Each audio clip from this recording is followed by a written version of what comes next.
Welcome back to the show. We got a lot to go over, whether it's Sunday or not. Let's roll that beautiful intro.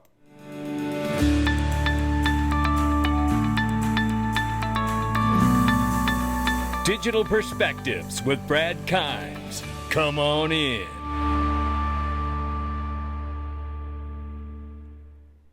Welcome back to the show. You can follow us on Twitter, YouTube, and digperspectives.com for exclusive content. Right now, $2.45 trillion market cap for crypto. The market is off 0.8%. Bitcoin, however, 68,200 plus, ladies and gentlemen. Hello. Let's talk about this for a second. Now, remember, Bitcoin had a halving back in April. Well, we're less than 20 days away from that 180-day mark when Bitcoin usually goes cray-cray. Eyes peeled, ladies and gentlemen. Head on a swivel. I don't know what's going to happen, but we're in that window where we should be paying attention. And if Bitcoin does happen to break out, we might be looking at history repeating as Bitcoin usually leads the race and then altcoins soon follow. How fun would that be to finish out the year going into 25? Meanwhile, Bitcoin 68,200 plus, 2,600 plus for Ethereum, 120 billion plus market cap for Tether right now, and 34 billion plus for USDC. XRP number 7 spots 53 cents, off 1% on the 24, up 1.3 on the 7-day. The range of price very quickly here between 54 and 55 cents. We'll keep an eye on it, but I want to tell you about Link2 and the best private equity in the world, ladies and gentlemen. And let me tell you something. They have streamlined the onboarding process. They have streamlined your ability to get acclimated with this platform and understand exactly what each company is offering. This is the best private equity in the world. I'm not kidding. And it is absolute proof when you go there, you sign up and register and find out just how quick all of this stuff goes off. I'm telling you. Don't mess around. Click the link below. I bet you're accredited and you don't even realize it. Click the link below, sign up and register, and find out today. Start that relationship. Check out my sponsor. JP Morgan Chase, Wells Fargo, Bank of America, and Citi are unloading billions of dollars in bad debt that they've given up on recovering. Well, this should tell you the pressure that is on the financial system. You know, the same financial system that Gary Gensler's doing all that bidding for by trying to suppress cryptocurrency, because that is the innovation in technology that ultimately someday in the future will make less and less brick and mortar banks and more banks on nodes on a protocol, and eventually no need for it at all.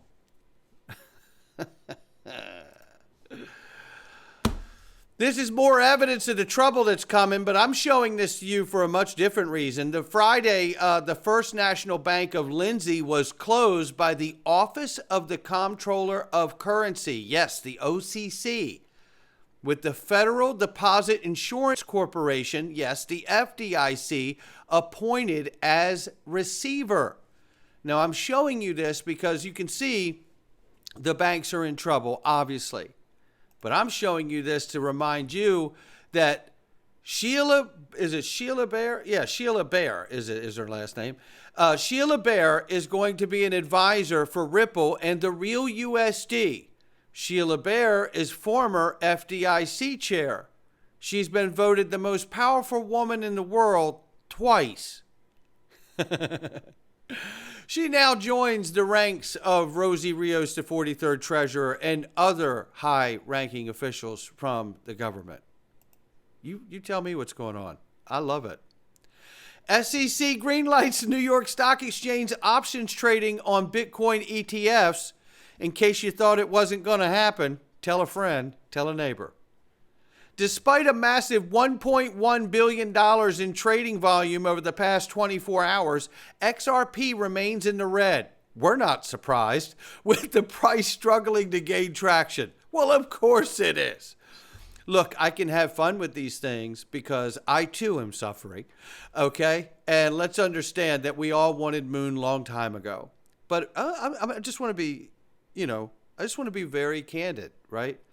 I think the biggest mistake that some of my family and friends that have not gotten into this space, but have watched me in this space, I think when they ask me at like Thanksgiving and Christmas and stuff, how's your fancy little coin doing? And I say, oh, it's doing great, because I'm aware of the fundamental news, the market infrastructure that's being built, the partners upon partners. But all they see is that price is still the same, or maybe it's even lower than the last time I saw them. What they're not paying attention to is what really moves the needle. What they're not aware of is that legal clarity is finding Ripple and XRP. And in fact, to a great degree, has already found XRP.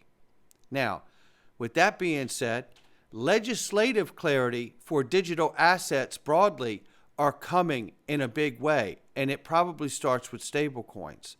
However, I'm saying all of this to say that here we sit on the edge of a new frontier that is being born.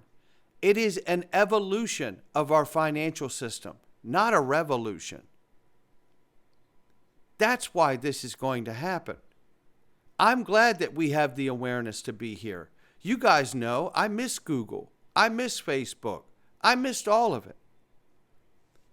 But I was aware of it. I just counted myself out somehow because my life was focused on other things. I have the awareness now. This is our time.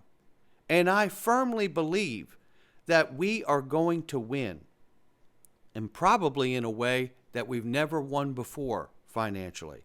And I hope everyone is mentally prepared to grow into that role of a steward of your family's wealth.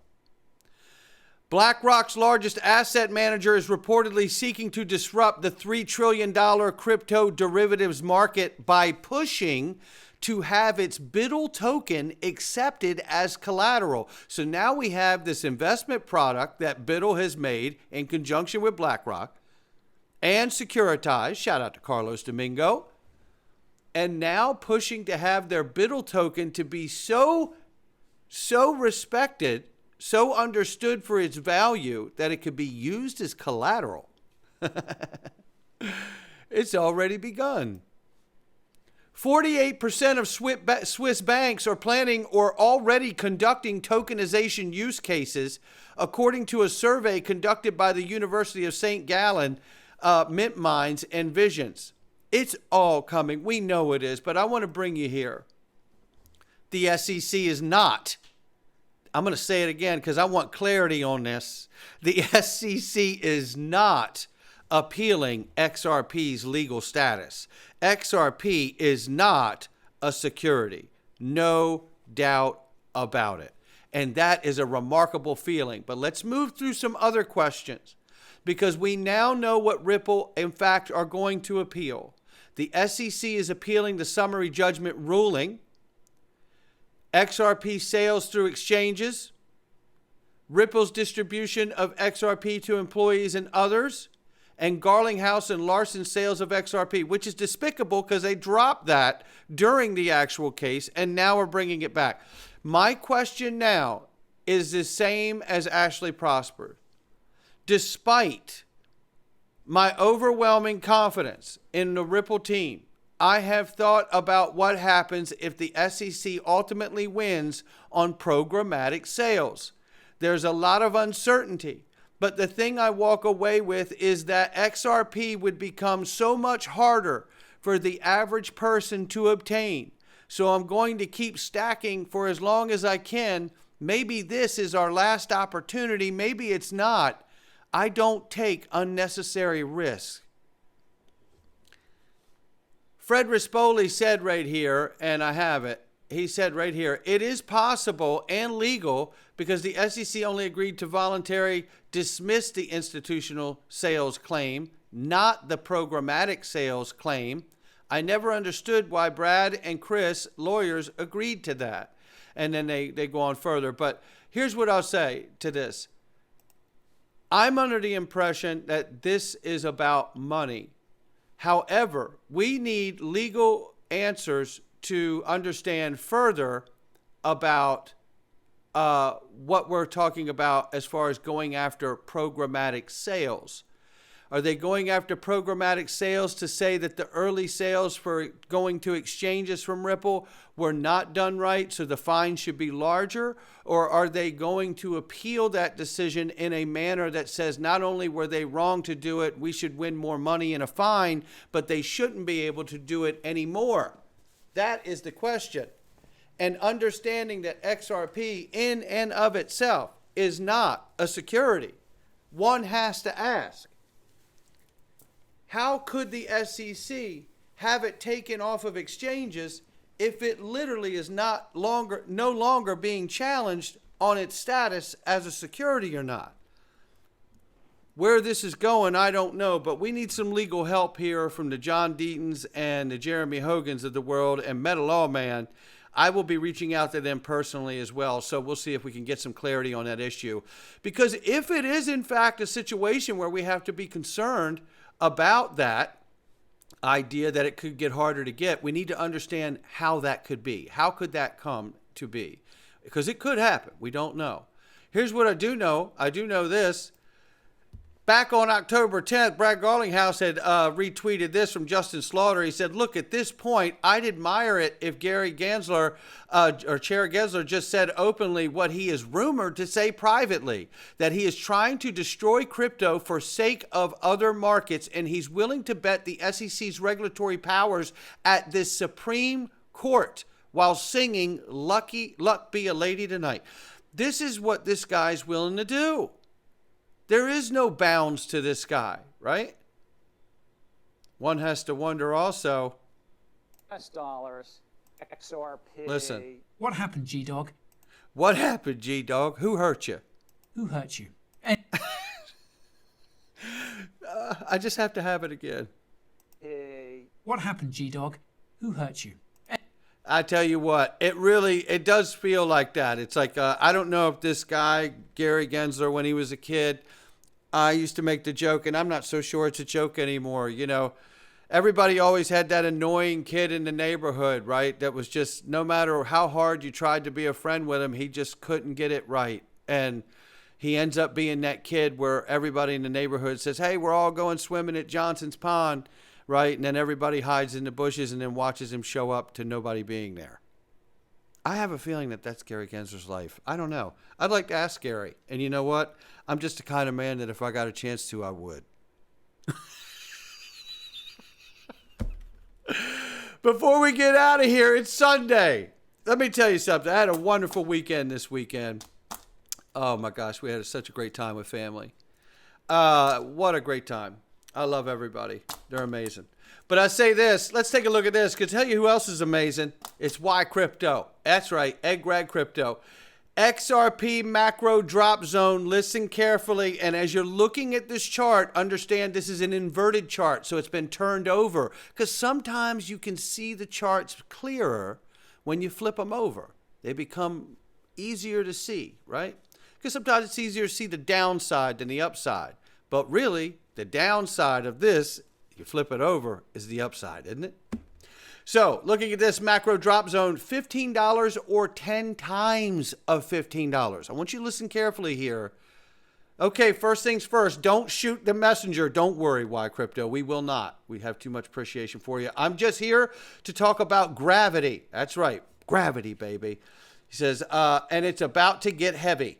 The drop zone analogy, area A, right here, right, was our macro consolidation where XRP was chilling, but then it got pulled to the edge of area A's drop zone, and like a magnet, XRP dropped into, you guessed it, the macro consolidation, aka area B. You can see what he's talking about here. It dropped into area B, right? He says, what's next? Well, buckle up, XRP Army, because the XRP has to edge closer to the drop zone. Has to edge closer to the drop zone.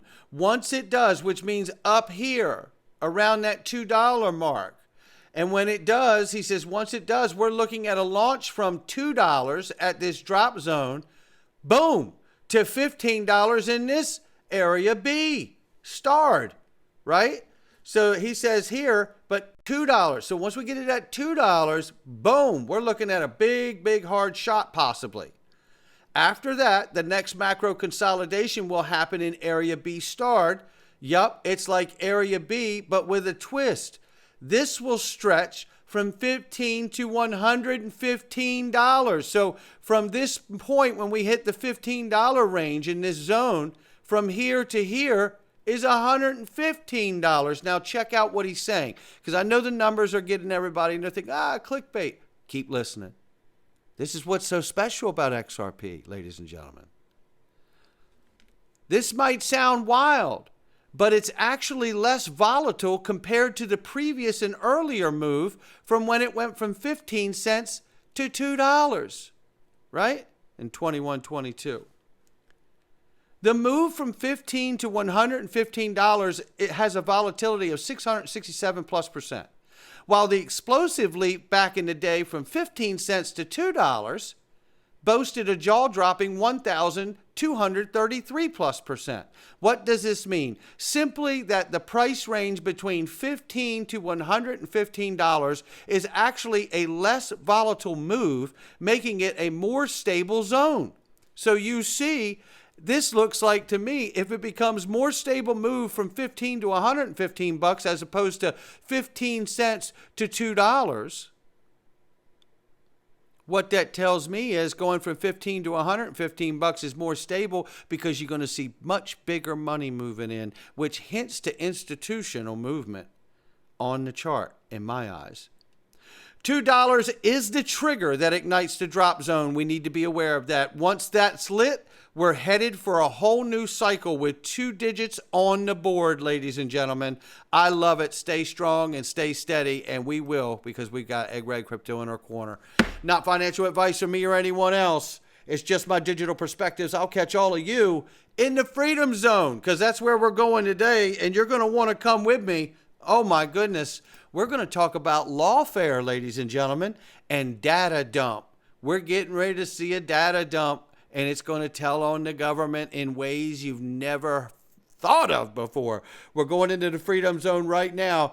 Hold your breath, ladies and gentlemen. Go to digitalperspectives.com, click the Freedom Zone, and come on in for next to nothing. All right, welcome back. Not financial advice from me or anyone else. Let's get started.